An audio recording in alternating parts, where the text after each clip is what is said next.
Assalamualaikum warahmatullahi wabarakatuh. Jamaah dimanapun berada, jangan lupa dukung dan tonton terus channel Masjid Agung At-Taqwa Kota Cani. Tonton, subscribe, like, share, and comment. Assalamualaikum warahmatullahi wabarakatuh. Assalamualaikum warahmatullahi wabarakatuh. Alhamdulillah, alhamdulillahi wa kafa. Asyhadu an la ilaha illallah wahdahu la syarikalah, alladzi a'lamu ma zahara minna wa ma yakhfa. Wa asyhadu anna Muhammadan abduhu wa rasuluhu nabiyul mustafa. Allahumma salli wa sallim ala sayyidina Muhammadin wa ala alihi wa ashabihi ahli sidqi wal wafa. Amma ba'd, subhanaka la ilma lana illa ma 'allamtana innaka antal alimul hakim. Allahumma 'allimna bima 'allamtana innaka antal alimul hakim. Jamaah maghrib yang dimuliakan oleh Allah Subhanahu wa taala, alhamdulillah kita masih diberi hidayah dan taufik oleh Allah Subhanahu wa taala sehingga masih mau dan mampu taat kepada Allah Subhanahu wa taala. Mudah-mudahan Allah tetapkan hidayah hingga akhir hayat dengan minimal ucapan syukur alhamdulillahi rabbil alamin. Tidak lupa salawat serta salam kita hadiahkan kepada junjungan alam, yakni Nabi besar Muhammad sallallahu alaihi wasallam. Mudah-mudahan syafaat tercurah baik di dunia maupun di akhirat insyaallah, amin Allahumma amin. Jamaah maghrib yang dimuliakan oleh Allah, sebelumnya ada request dari panitia Masjid Taqwa untuk selama bulan Maulid ini membahas sirah Nabawi. Kira-kira setuju ndak ini? Setuju ndak jamaah? Setuju. Jadi selama bulan Maulid ini diminta oleh pengurus Masjid Taqwa untuk menjelaskan tentang sirah Nabawi. Jadi perjalanan hidup Nabi dari lahir sampai wafat. Setuju ini? Setuju? Baik, kalau setuju, saya sudah rangkum ada 18 bab. Mudah-mudahan selama bulan Maulid ini bisa sedikit tidaknya mengenali Rasulullah sallallahu alaihi wasallam, sejarah sirah Nabawi. Karena banyak yang ngaku cinta Nabi, ditanya siapa nenek Nabi tidak ketahui. Ini mudah-mudahan membantu, walaupun nanti banyak yang sudah dengar, sebagian sudah pernah dijelaskan sejarahnya, tetapi mungkin ada beberapa yang mungkin belum diketahui. Dan satu lagi, jangan gara-gara ini tidak bikin maulid lagi di daerah. Di kampung-kampung tetap syiarkan insyaallah. Namun sebelum itu, kita mengganti dulu wiridan kita yang selama ini dengan sholawat Nabi, karena ini bulan Maulid ya, dengan sholawat yang khas di Kota Cani ini. Dalam kitab Bidayatil Hidayah, sarah dalam kitab Maraqil Ubudiyah, sarah Bidayatil Hidayah karya Imam Ghazali, ada sebuah sholawat yang populer di Kota Cani ini. Itu saja selama bulan Maulid ini kita bacakan. Mari sama-sama, mudah-mudahan masih ingat. Mungkin yang terjemahannya ingat tapi bahasa Arabnya tidak ingat. Na'udzu billahi minasy syaithanir rajim. Bismillahirrahmanirrahim. Innallaha wa malaikatahu yusholluna 'alan nabi. Ya ayyuhalladzina amanu sallu 'alaihi wa sallimu taslima. Allahumma salli wa sallim wa barik alaihi wa ala alihi. Lam yatalim qatu taha mutlaqan abadan wa mata sa'aba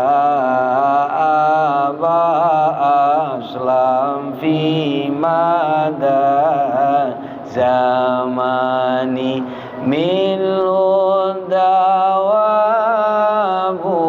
falam tarab wa ma wa qa'ad dhubabatul abadan fi jismil hasani bi khalfihi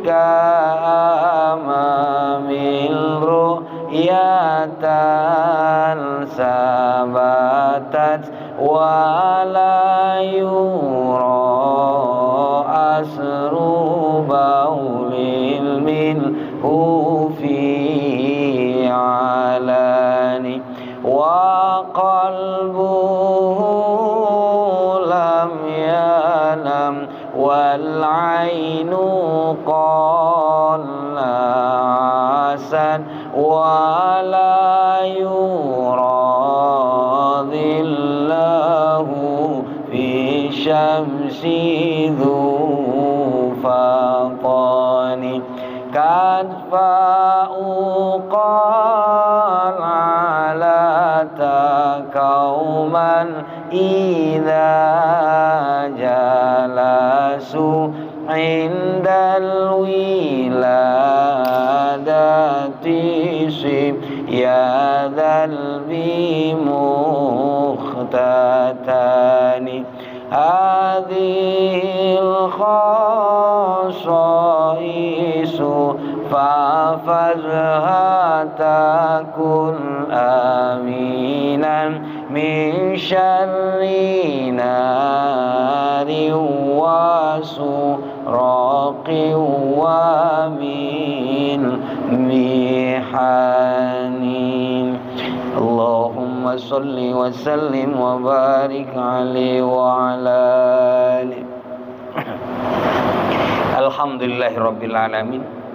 Baik jamaah maghrib yang dimuliakan oleh Allah, kita bahas sirah nabawi. Yang paling lengkap kitab sirah nabawi itu adalah At-Tarikh li Ibni Jarir At-Tabari. Itu ada 40 jilid. Kalau dijejerkan kira-kira ada 6 meter panjang kitab. Kalau itu insya Allah lengkap sejarah Nabi. Tapi minimal ada yang paling tipis, Khulasah Nuril Yaqin. Itu biasanya yang santri-santri awal diajarkan di pesantren-pesantren. Tapi dari semua kitab yang ada, saya coba ringkas karena pertemuan kita hanya dari maghrib sampai Isya. Saya coba ringkas 18 bab. Ini ringkas dari lahir sampai wafat baginda Nabi Muhammad sallallahu alaihi wasallam. Baik, pertama saya mau jelaskan ada bedanya maulid dengan maulud. Maulid itu sejarah Nabi. Kalau maulud itu nabinya itu sendiri. Jadi kalau ada yang bahas maulid berarti tentang sejarah. Lahirnya di mana, bagaimana, itu maulid. Tapi kalau disebut maulud berarti menceritakan tentang Nabi itu sendiri. Bagaimana ciri-ciri Nabi, rambut Nabi, mata Nabi, bagaimana perjalanan Nabi, bagaimana beliau berjalan, bagaimana beliau tidur, itu namanya maulud. Jadi beda maulid sama maulud. Itu tentang bahasa maulid atau maulud. Baik sekarang kita karena bicara sirah, maka maulid tentang sejarah. Sirah atau tarikh, itu artinya sejarah Nabi. Beliau lahir di pagi hari subuh Senin 12 Rabiul Awal, tahun pertama sejak peristiwa tentara bergajah tahun 571 Masehi. Sebagian riwayat mengatakan bulan April, antara 15 sampai 22 April. Itu kelahiran Nabi Muhammad SAW. Bagaimana lahirnya? Pada saat baginda Nabi, pada saat Sayyidatil Aminah binti Wahab, kakek Nabi namanya Wahab. Kakek Nabi namanya Abdul Muttalib. Aminah itu punya bapak namanya Wahab. Nenek Nabi, istri Abdul Muttalib namanya Fatimah. Nah, ini pada saat mulai kontraksi itu di malam hari, malam Senin itu, kalau bahasa kita Senin pagi. Kalau kita bilang biasanya juga malam Senin. Di waktu subuh mulai mules perut Aminah. Kemudian lahirlah seorang kekasih Allah yang ditunggu-tunggu, yang sudah dibisikkan namanya kepada kakek Nabi dan nenek Nabi dan ibu Nabi, Aminah binti Wahab, yang diberi nama nanti Muhammad. Nah, apa yang perlu dikenali dalam sejarah kelahiran Nabi? Pertama, agar tidak fitnah. Dalam kitab Nihayatuz Zain Imam Nawawi, Nabi itu lahir tidak lewat kemaluan. Jadi jangan dipahami lahir Nabi seperti lahirnya kita. Ada dua pendapat. Satu mengatakan Nabi lahir dari antara pusar dengan kemaluan. Tahtal farzi fauqa surah. Nabi lahir di atas kemaluan dan di bawah pusar. Antara itu, bainal farji was surah. Riwayat pertama. Riwayat kedua, Nabi semuanya lahir di antara itu. Kullul anbiya maulud au maulid bainal farji was surah. Jadi di seluruh Nabi itu lahir di antara pusar dan kemaluan. Tetapi khusus Nabi Muhammad SAW ini disebutkan tidak juga melalui itu, riwayat kedua, tetapi melalui lambung.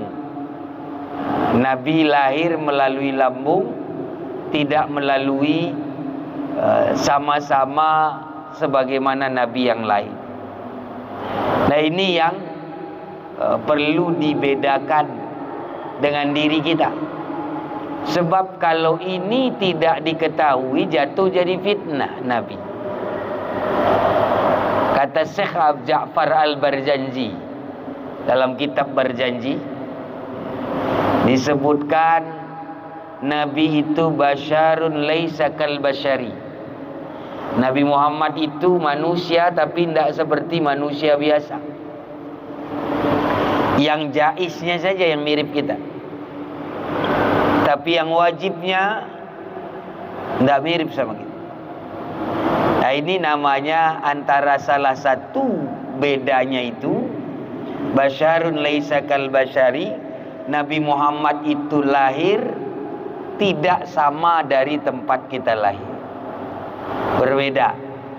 Nah, ini yang perlu diketahui. Kemudian supaya lengkap, pakai tasawuf dikit. Nabi lahir sebagai nafs itu hari Senin itu. Tapi Nabi lahir sebagai nur atau ruhullah itu sebelum dunia diciptakan, sebelum alam diciptakan. Ini kelahiran Nabi. Kelahiran ruhullah, nurullah itu adalah sebelum alam semesta diciptakan. Nah, ini bagian pertama tentang sejarah kelahiran Nabi Muhammad SAW. Dalam tadi solawat kita bacakan yang dari dulu, bagaimana proses lahirnya, siapa bidannya. Bidannya kalau dari manusia cuman satu, namanya Suwaibah. Kalau dari malaikat banyak. Sebab dikawal kelahiran Nabi Muhammad SAW. Kenapa dikawal? Karena begitu Nabi Muhammad SAW lahir, tertutup arash. Kitab ajali di Lauhul Mahfud tidak bisa lagi diintip oleh jin. Supaya pengetahuan kenapa jin jadi sakti, kok punya sihir. Karena dulu pernah mengintip alam ajali, kitab ajali di Lauhul Mahfud sebelum lahirnya baginda Nabi. Setelah lahir tertutuplah Lauhul Mahfuz itu. Sehingga zaman sekarang jinnya tidak sakti lagi. Kalah dukun sama duit 100.000 sekarang. Kalau dulu menang, sihirnya hebat, tidak lagi sanggup. Nah, ini kelahiran Nabi di subuh itu, di waktu subuh yang berkaitan dengan kenapa disebut tahun gajah. Jawabannya sudah jelas, al-fil, ya, amul fil. Itu tentang tentara Abrahah hendak memusnahkan Ka'bah. Itu jelas sudah kita sering dengar. Kemudian pada saat lahir Nabi itu, dalam riwayat At-Tabrani, At-Tabari dan Baihaqi, cahaya terang benderang menerangi istana-istana Romawi. Dalam riwayat Ahmad dan Ad-Darimi. Kemudian api abadi yang disembah Majusi menjadi padam. Gereja di Bukhara runtuh. Ini antara lain kejadian ketika Nabi lahir terjadi gempa. Tapi gempanya ajaib. Tidak di tempat lahir Nabi, tapi gempa di tempat-tempat kerajaan-kerajaan kafir. Romawi, istana-istananya itu. Gereja Bukhara. Kemudian yang agama Majusi ada namanya api abadi, penyembah api. Kita ini pun tidak sadar, sering hampir-hampir antasyabbaha qaumin fahuwa minhum, fahuwa minhum. Siapa yang niru-niru satu kaum, dia bagian dari kaum itu. Apa contoh? Yang ditakutkan masuk agama Majusi, ada orang ulang tahun cucunya, anaknya, dia beli lilin, dia tiup lilin. Sebelum dia tiup, dia make a wish, berdoa di hadapan lilin. Itu tasyabbah kaum Majusi, meniru-niru kaum Majusi. Lilin halal, tiup lilin boleh. Yang tidak boleh baca doa di hadapan lilin. Nah, Itu yang tidak boleh. Nanti jadi agama Majusi, bab mirip, meriru-riru namanya. Nah, itu yang bahaya. Kemudian tadi sudah gereja-gereja itu runtuh, istana-istana itu runtuh, bergetar dan terang benderang sampai ke negeri Syam. Itu dalam riwayat Ibnu Hisham dan Baihaqi dan riwayat Ahmad Ad-Darimi. Kemudian lanjut, kemudian di hari ke-7 kelahiran Nabi, kakek Nabi Abdul Muttalib membawa bayi yang mulia itu ke dalam Ka'bah. Lalu disembelihlah kambing atau akikah dan diberi nama Muhammad, dan juga dikhitankan pada hari ke-7, disusukan oleh Suwaibah dan Halimatus Sya'diyah. Nah, ini kenapa kok dibawa ke dalam Ka'bah? Karena itu sudah menjadi kiblat dari dulu. Memang zaman sebelum lahir Nabi, antara Nabi Isa wafat, diangkat, sampai lahir Nabi Muhammad disebut Ahlul Fatrah. Ahlul Fatrah ini adalah masa kosongnya syariat, tapi prinsip agama Hanif masih ada. Apa agama Hanif itu? Agama yang millah Ibrahim masih ada, millata Ibrahim Hanifah. Jadi masih dipakai itu. Memang agak bercampur-campur karena sudah samar-samar. Antara diangkat Nabi Isa sampai lahir Nabi Muhammad sudah samar-samar. Maka kemudian yang diingat prinsipnya aja, menyembelih akikah tadi. Dijelaskan kenapa kok kakek Nabi tahu dan dibawa ke situ, padahal dan tidak ada syariat. Ahlul Fatrah, tidak ada syariat, zaman jahiliyah disebut. Karena pada saat sebelum lahir tadi Nabi Muhammad, itu sudah dibisikkan oleh Jibril. Dua riwayat. Satu riwayat mengatakan dibisikkan ke ibu bunda Nabi Muhammad SAW. Kedua dibisikkan kepada kakek Nabi Muhammad SAW. Apa yang dibisikkan? Satu perkara nama. Nama itu diberi Muhammad. Hampir tidak ditemui di zaman jahiliyah itu nama pakai Muhammad. Maka ini cukup mengagetkan nama ini. Kemudian yang kedua, juga dibisikkan bahwa Nabi Muhammad SAW akan menjadi seorang Nabi, pemimpin, Sayyidul Anbiya wal Mursalin, Sayyidul Bashar, Sayyidul Ruh, Sayyidul Insan, Sayyidur Rahmatan lil Alamin. Itu bisikan yang dibisikkan sebelum kelahiran. Maka kakek Nabi membawa ke Ka'bah, lalu disembelihkan hewan di hari ke-7 itu, wa yusamma, dan diberi nama. Nah, ini yang sejarah tentang Nabi lahir, dibawa ke Ka'bah, lalu diberi nama, disembelihlah hewan akikah itu. Kemudian ada yang unik, memang zaman itu belum ada syariat. Banyak di zaman jahiliyah itu mengenal kurban atau akikah, tapi syariatnya yang samar-samar sehingga salah. Apa syariat yang samar-samar itu di zaman itu?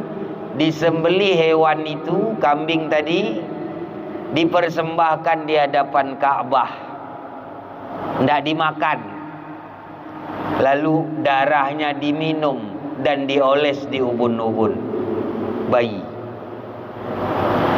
Nah, ketika syariat sudah sempurna, ini diganti. Bukan lagi minyak, bukan darah, tetapi diganti menjadi minyak wangi. Makanya ini budaya, tapi jarang tengok lagi di Kutajadi. Di Pulau Jawa masih banyak. Ketika acara marhabanan, gunting rambut bayi, lalu dioles minyak wangi di ubun-ubun bayi. Itu dulu zaman jahiliyah darah kambing itu.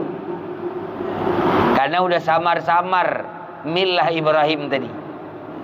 Sudah kurang jelas, prinsipnya dapat. Nah, itu tentang bagaimana akikah yang dilakukan untuk baginda Nabi Muhammad sallallahu alaihi wasallam. Kemudian ada 2 nama tadi yang menyusukan Nabi. Suwaibah yang pertama, baru Halimatus Sa'diyah. Terkait maulid ini yang tenar nama Suwaibah, tapi kita biasanya yang tenar Halimatus Sa'diyah. Kenapa yang tenar Suwaibah? Terkait maulidnya Nabi. Karena pada saat kontraksi perutnya Sayyidatil Aminah binti Wahab, itu ketika itu Abu Lahab udah nggak sanggup jaga malam, udah nggak sanggup nungguin kelahiran karena cukup tua Abu Lahab itu. Akhirnya titip sama budaknya bernama Suwaibah. Suwaibah ini dulu budaknya Abu Lahab. Kata Abu Lahab, wahai Suwaibah, saya udah nggak kuat ini nunggu kelahiran. Saya pulang duluan. Kamu saya titip di sini. Tungguin kelahiran ponakan saya ini. Kalau nanti lahir cepat kabari saya.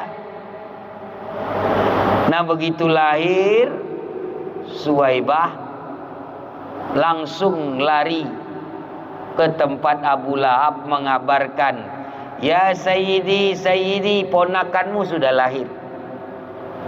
Akhirnya saking gembiranya Abu Lahab ini, dia langsung memberi hadiah kepada Suwaibah.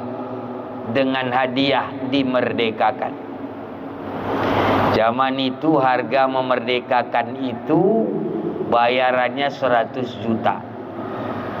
Alias Abu Lahab memberi kemerdekaan Suwaibah itu dengan nilai 100 juta kira-kira. Nah, ini hebatnya Abu Lahab, walaupun kafir 100%, syirik 100%, tetapi dengan kelahiran baginda Nabi Muhammad sallallahu alaihi wasallam luar biasa gembiranya. Kira-kira kalau dikaitkan dengan surah Yunus ayat 58, seolah-olah Abu Lahab inilah cerminan itu. Seolah-olah, tapi bukan ya. Karena itu tujuannya Al-Quran buat kita, bukan buat orang kafir. Apa surah Yunus ayat 58? Fabidzalika falyafrahu. Dengan kelahiran Nabi itu hendaknya kamu bergembira, kata Allah. Huwa khairum mimma yajma'un. Sebab kelahiran Nabi itu lebih hebat dari seluruh isi dunia, harta isi dunia ini. Tapi jarak yang sampai nyumbang 100 juta kayak Abu Lahab kalau maulid. Paling 100.000 itu pun udah bertengkar nampak. 1.000 banyak. Apa keistimewaan ketika gembira menyambut maulid Nabi? Ini kita berkaca dari Abu Lahab aja lah. Walaupun kafir, musyrik, tapi coba lihat, punya keistimewaan sendiri. Ketika Abu Lahab jelas sampai dilaknat dalam surah Al-Lahab, Tabbat syada Abi Lahab, dilaknat satu-satunya surah yang melaknati isinya, yaitu Al-Lahab. Tapi gara-gara maulid Nabi ini langsung diberi keistimewaan. mulai Abu Lahab wafat dari dulu sampai sekarang, setiap datang hari Senin, pas hari Senin, Abu Lahab dikubur itu diberikan sedikit keistimewaan ketimbang kafir-kafir yang lain. Itu Abu Lahab, gara-gara senang maulid Nabi, langsung diberi istimewanya, minimal dikubur, maksimal sampai akhirat dalam hadis Nabi. Kira-kira gambarannya kan dalam malaikat kubur itu, Mungkar Nangkir itu punya palu. Ini riwayat yang sahih. Punya palu yang besarnya, gambaran kira-kira macam bangunan Masjid Taqwa inilah. Tapi nggak digambarkan bangunannya. Besarnya palu itu digambarkan dalam kitab. Jika dikumpulkan seluruh manusia di dunia ini untuk mengangkat palu itu, tidak akan mampu. Nah, ini gambaran palu itu. Nah, siapa yang salah jawab, siapa yang saatnya diazab, itu pakai palu itu oleh Mungkar Nakir. Nah, khusus hari Senin itu Abu Lahab nggak kena palu itu. Ya kira-kira diganti sama sendal sualu tanpa sitok begini mungkin. Itu hari Senin. Karena saking istimewanya Maulid Nabi. Nah, ini mudah-mudahan nih bulan Maulid, ayo semarakkan Maulid itu. Ini di Aceh satu-satunya Aceh Tenggara yang kurang semarak. Di Nangro Aceh Darussalam ini Aceh Tenggara yang kurang semarak. Di Aceh yang lain semarak. Nah, itu surah Yunus 58 itu. Itulah yang akan dapat keistimewaan itu.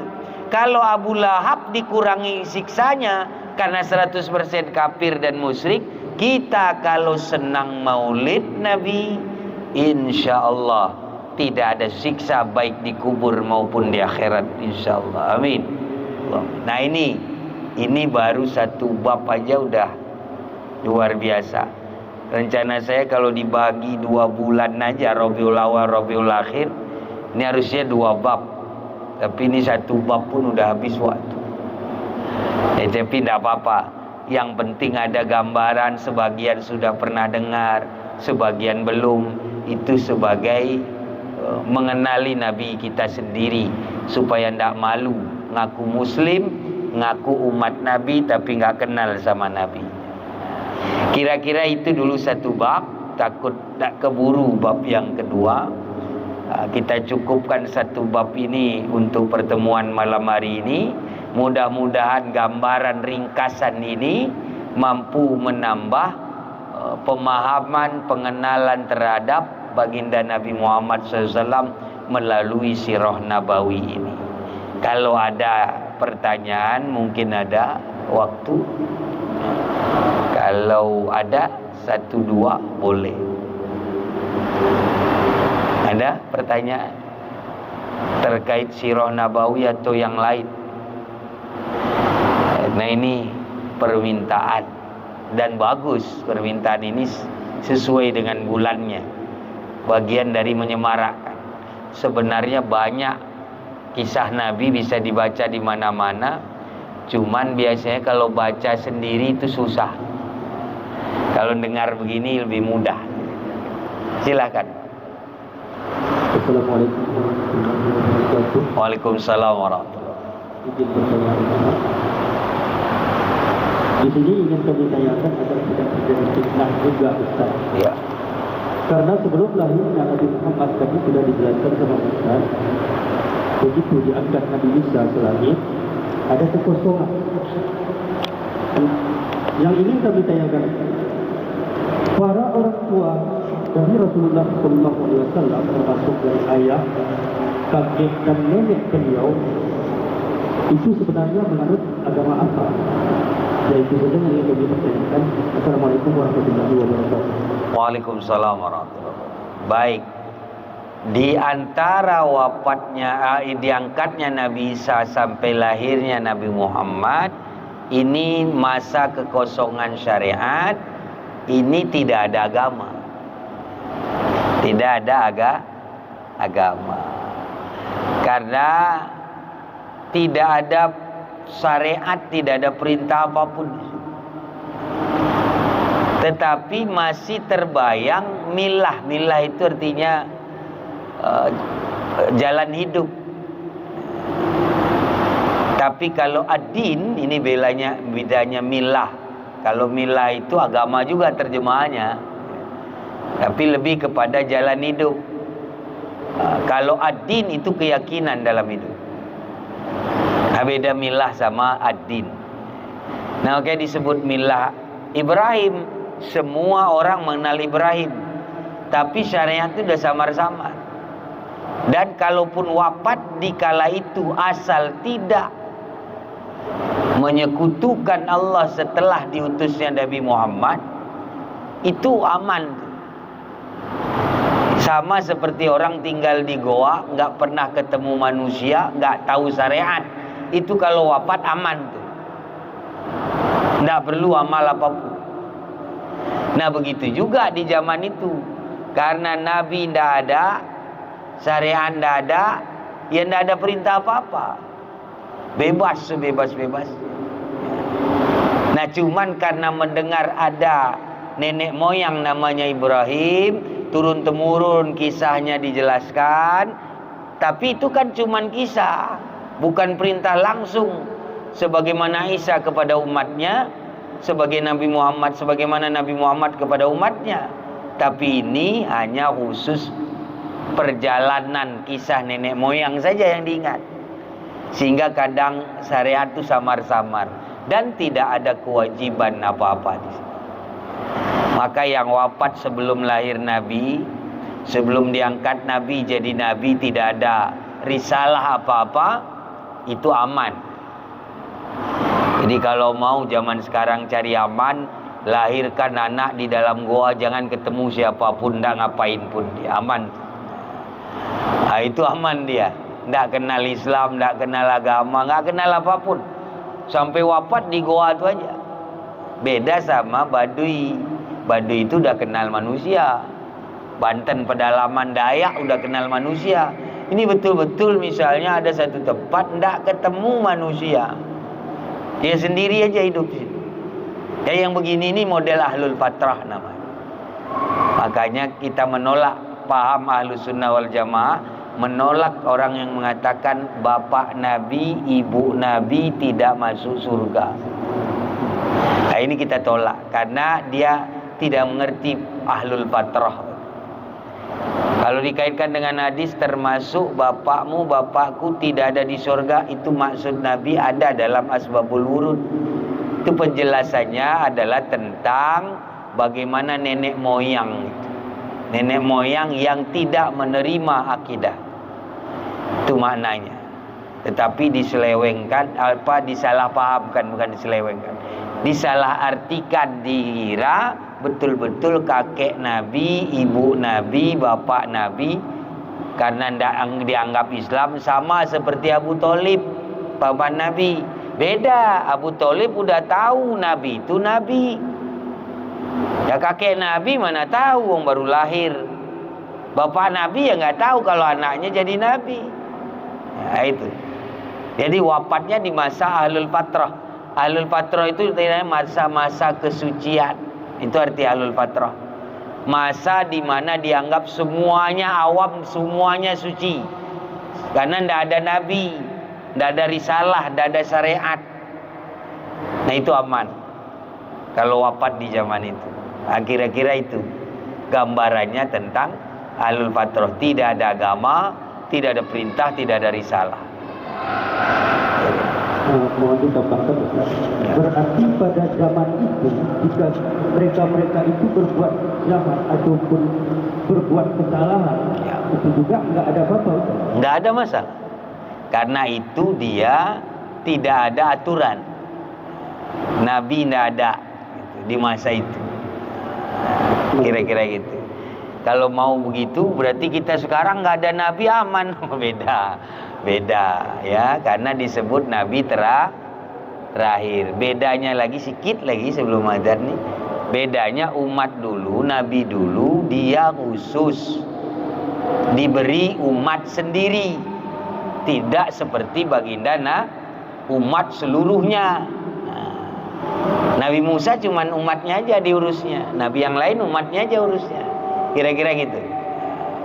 Nah, mudah-mudahan bisa gak ada gambaran tentang bagaimana perjalanan Rasulullah SAW. Ini Maulid Nabi. Mudah-mudahan kita diberi syafaat sampai akhirat insyaallah. Amin Allah. Mohon maaf atas segala kekurangan. Adanallahu wa iyyakum ajma'in. Allahumma waffiq ila aqwamit thoriq wallahu musta'an ila sabili rahman. Wassalamualaikum warahmatullahi wabarakatuh.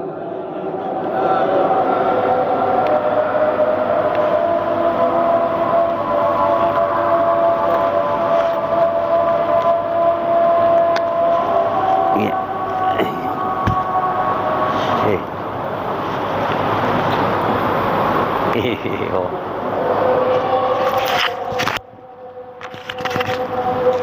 Kemarin Rabu datang lagi ya? Datang. Kenapa nggak? Kebrut ya.